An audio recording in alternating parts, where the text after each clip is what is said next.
Tutorial berri honetan, Lisk Bolaren webgunean erregistratzen eta mapa interaktiboan lehen aldiz sartzen ikasiko duzu. Hasteko, sartu Lisk Bolaren webgunean eta aukeratu hizkuntza. Deskribapenean, esteka utziko dizut. Behin barruan zaudela hautatu izen ematea izeneko erlaitza eta bete eskatutako eremuak. Gogoratu eremu guztiak nahitaezkoak direla.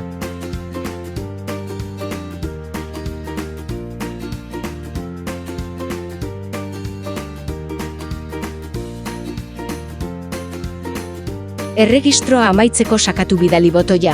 Botoia sakatzean mezu bat agertuko da pantailan, erregistratuta zaudela eta laster mezu bat jasoko duzula adieraziz.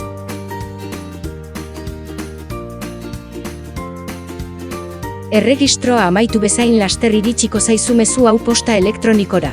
Bertan estekarekin batera pantailan agertu berri den mezu bera irakurri ahal izango duzu administratzailearekin harremanetan jarri ahal izateko. Astebete baino lehen bigarren mezu bat jasoko duzu. Lisk Bolaz gozatzeko beharrezko estekekin.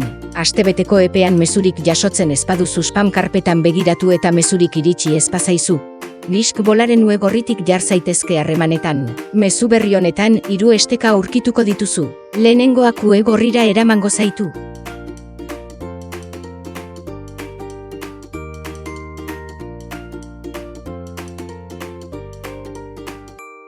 Bigarrenak YouTubeko orrialdera, non Lisk Bolaz gozatzeko beharrezkoak diren tutorial guztiak aurkituko dituzun. Egiazta dezakezunez oraindik egiteko dago kanala, baina laster izango dituzu eskura bideo guztiak.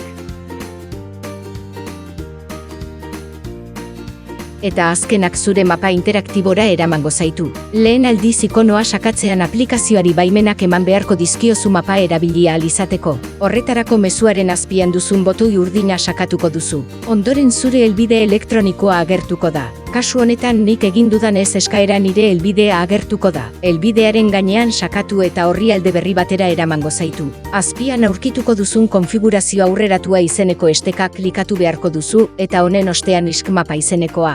Bertan segurua ez dela adieraziko dizun arren ez egin kasurik eta jarraitu aurrera. Amaitzeko, kontinuar botoia sakatu eta ondoren permitir botoia. Hau egin ostean mapa interaktiboaren orrialde nagusira eramango zaitu. Bertan, hizkuntza aldatu eta modu lehiakorraren eta kooperatiboaren artean aukeratu ahal izango duzu. Hau da dena.